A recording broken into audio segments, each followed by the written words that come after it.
Once upon a time, in the bustling cities of ancient Rome and Greece, there lived a group of philosophers known as the Stoics.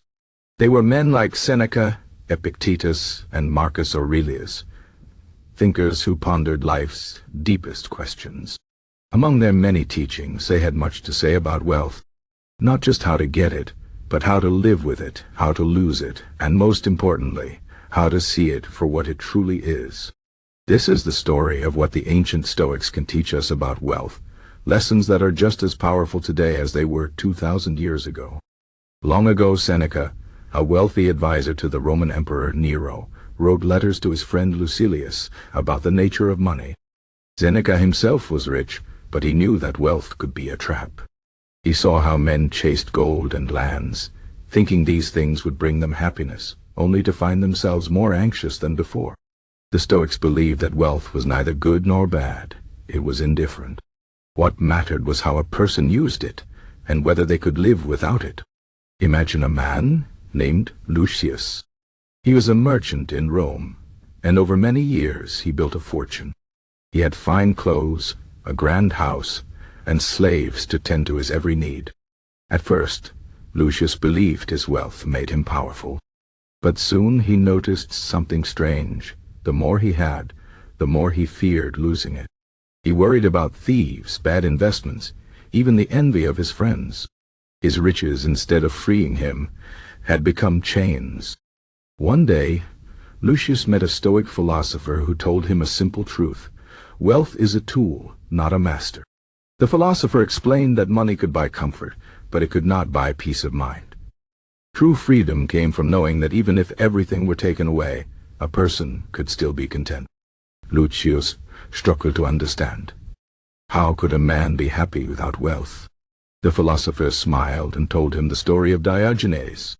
Diogenes was a philosopher who owned nothing but a wooden bowl. One day he saw a child drinking water from his hands, and he threw away his bowl, realizing he didn't even need that much. Diogenes was free because he desired nothing beyond what he already had. The Stoics did not say everyone must live like Diogenes, but they admired his attitude.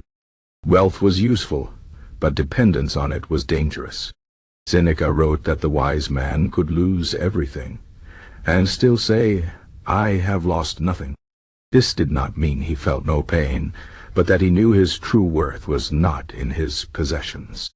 A person's character, their virtue, could never be taken away. Marcus Aurelius, the emperor who ruled one of the richest empires in history, reminded himself daily that all things fade. Gold, palaces, even empires. None of it lasted. What endured was how a man lived his life. Lucius began to change. He still had his wealth, but he stopped letting it control him.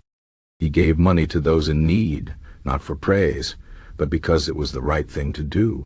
He enjoyed his fine meals, but he also practiced eating simple bread, reminding himself that luxury was not necessary.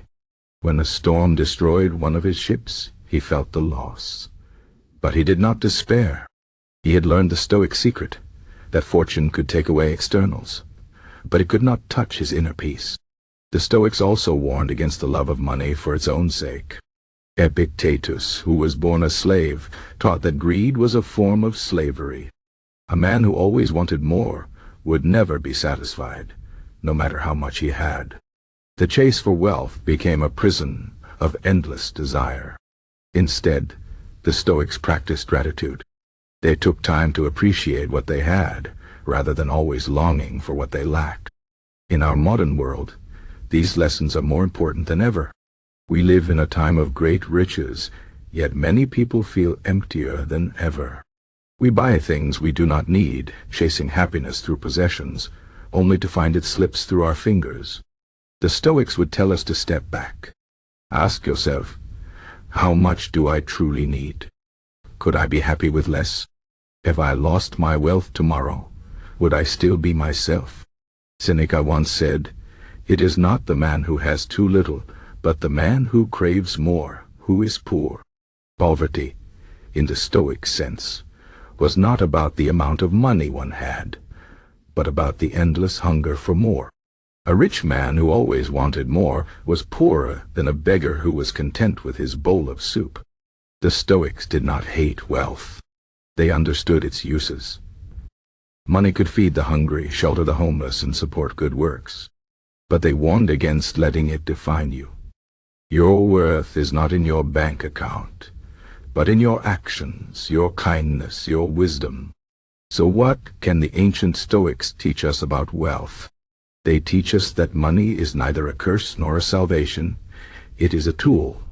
They teach us to enjoy what we have without clinging to it. They teach us to be generous, but not to seek reward. And most of all, they teach us that true wealth is found not in gold, but in a mind that is free. The story of Lucius is the story of all of us. We may not be Roman merchants, but we face the same questions. What is enough? How do we live well?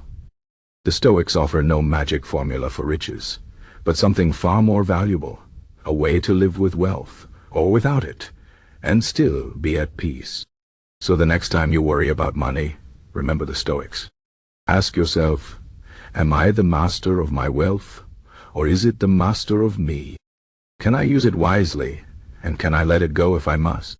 In these answers, you will find the ancient wisdom that has guided minds for centuries, the wisdom of those who understood that the richest life is not the one with the most, but the one with the least need.